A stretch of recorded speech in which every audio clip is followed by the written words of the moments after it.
Mes chers camarades, bien le bonjour. Alors aujourd'hui, on va s'attaquer à mon avis, un tuto que tout le monde attend avec grande impatience. C'est comment faire un leveling, un bon leveling sur une Neptune 4. 4 Pro, 4 Plus, 4 Max, on reste toujours sur la série.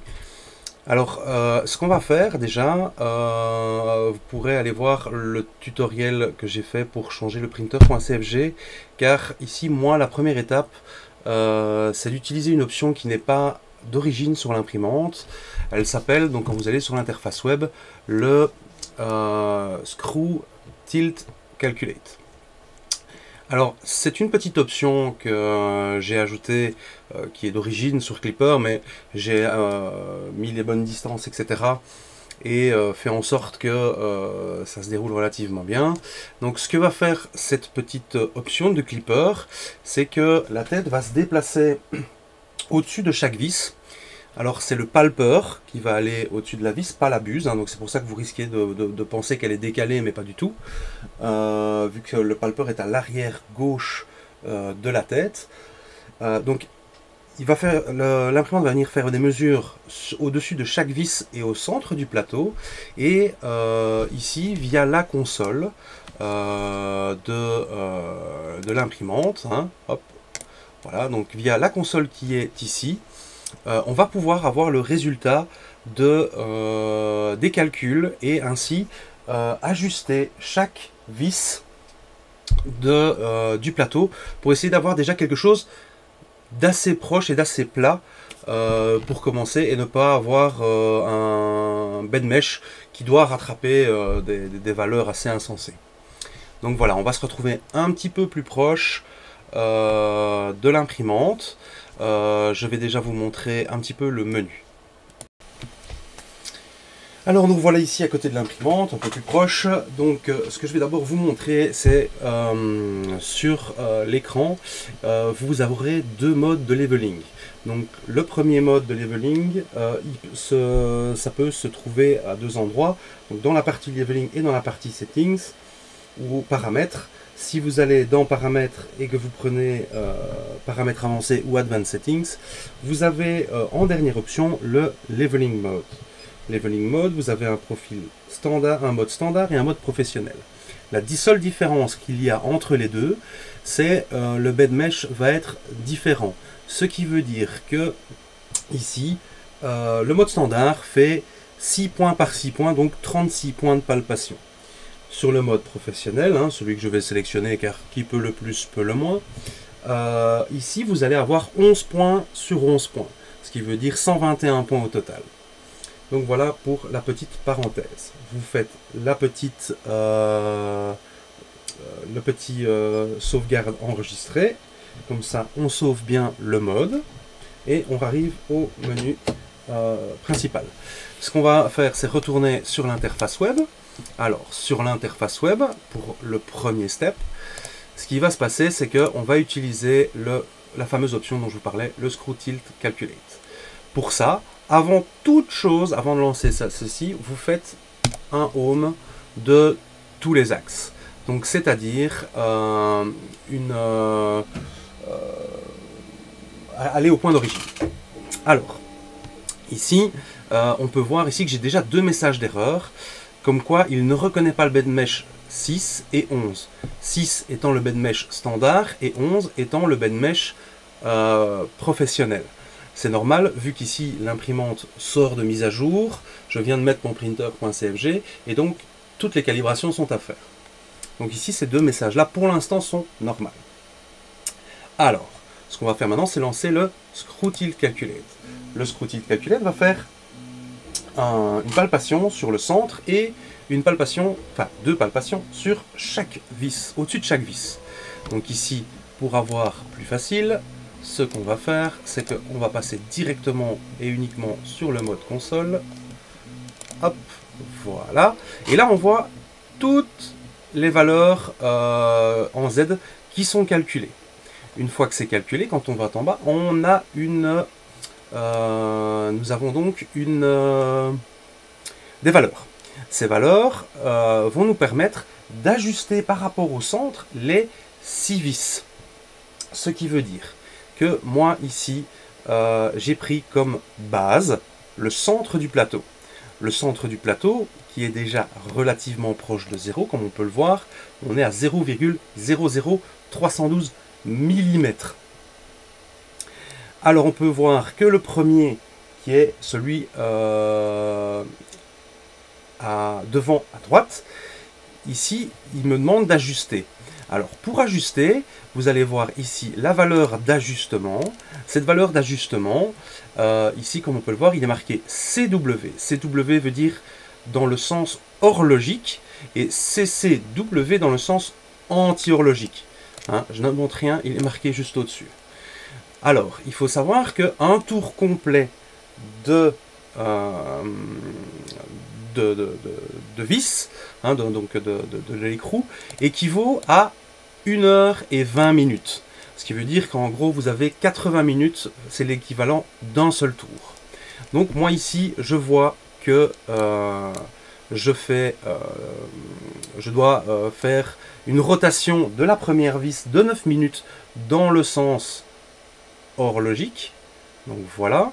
Pour la deuxième, pareil, 16 pour la suivante, 6, 4 et 7. Je vous coupe et on va refaire un petit peu les trucs pour vous voyez après. Voilà.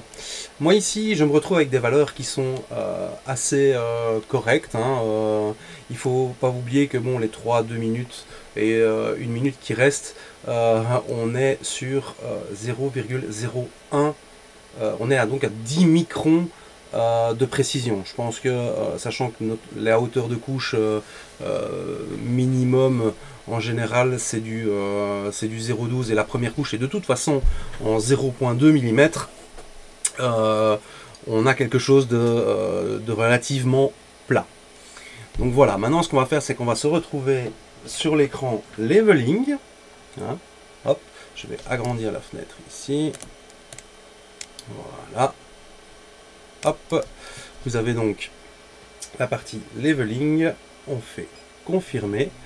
Là ici, votre plateau et votre buse vous indiquent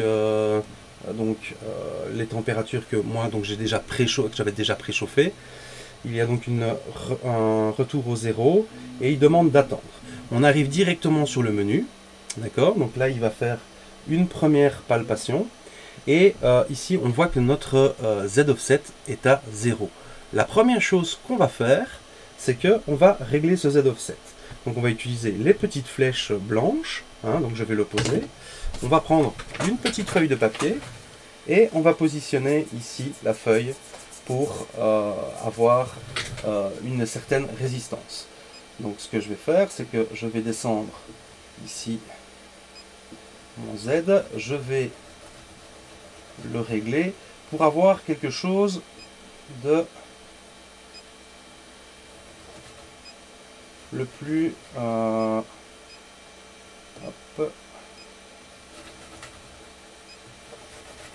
Donc voilà, ici on entend, j'arrive à passer en dessous de la buse en retirant, vous voyez, hop, hein, je sais retirer le papier, hein, hop, voilà, donc ça passe un petit peu, là ça ne passe plus, donc, parce que la feuille est un petit peu, hop, je relève un petit peu,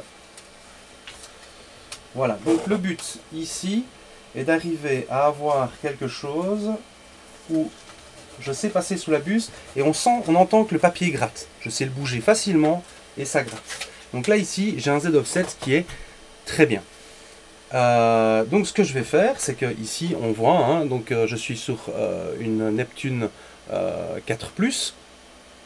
Je suis donc à moins 0,89 mm. Hein, donc c'est la différence qu'il y a entre le palpeur et la hauteur de la buse. Il faut savoir que cette valeur, en fonction de l'usure de votre buse, va changer. Donc, ce qui veut dire qu'une buse qui s'use, qui est déjà bien usée, votre leveling, votre offset ne sera plus bon. Donc, soit il faudra l'ajuster, soit changer de buse. Donc, ce qu'on va faire ici, maintenant que le Z offset est fait, c'est que je vais lancer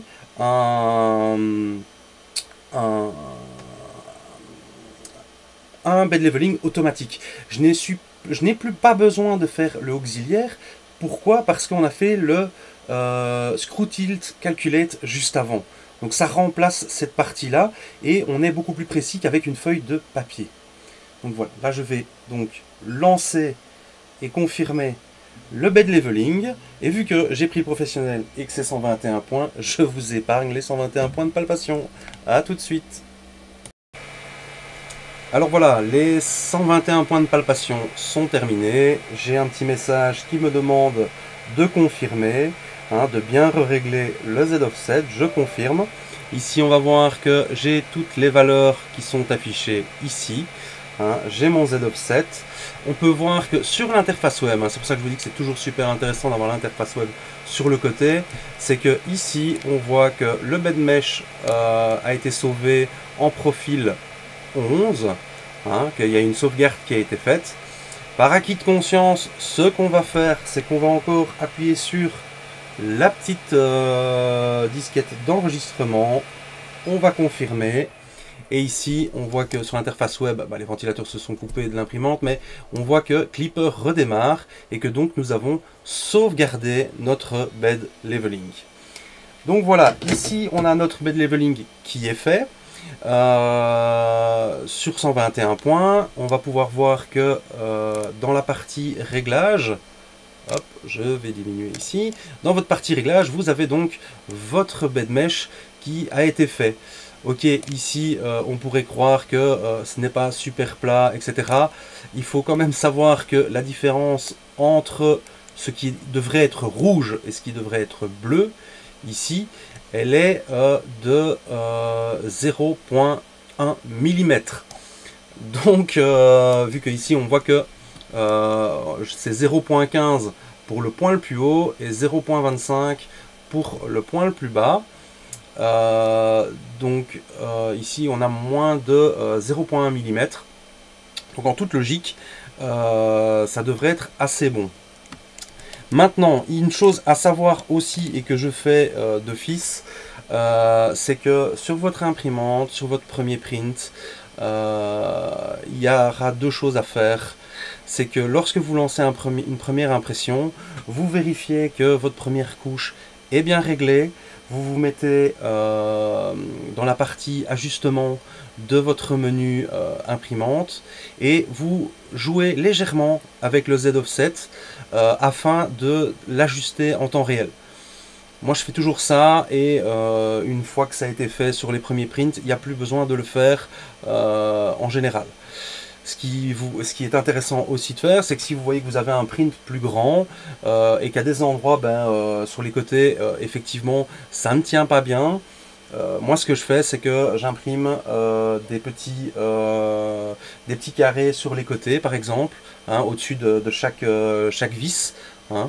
Ça, limite, je vous en mettrai dans la description. Je vais en créer vite fait pour chaque imprimante et vous pourrez à ce moment-là réajuster tout légèrement les 6 vis une fois que ça imprime au-dessus. Comme ça, vous allez avoir encore quelque chose de plus précis. D'accord? Pour corriger le bed mesh qui est déjà censé corriger les choses. Mais voilà comment moi je fais mon bed mesh. J'espère que ça vous aura aidé, que je vous aurai donné des pistes pour trouver des solutions à vos problèmes de leveling. Je sais que c'est un peu long, mais voilà, il fallait passer par un petit peu toutes les étapes. Et donc j'espère que ça vous aura aidé.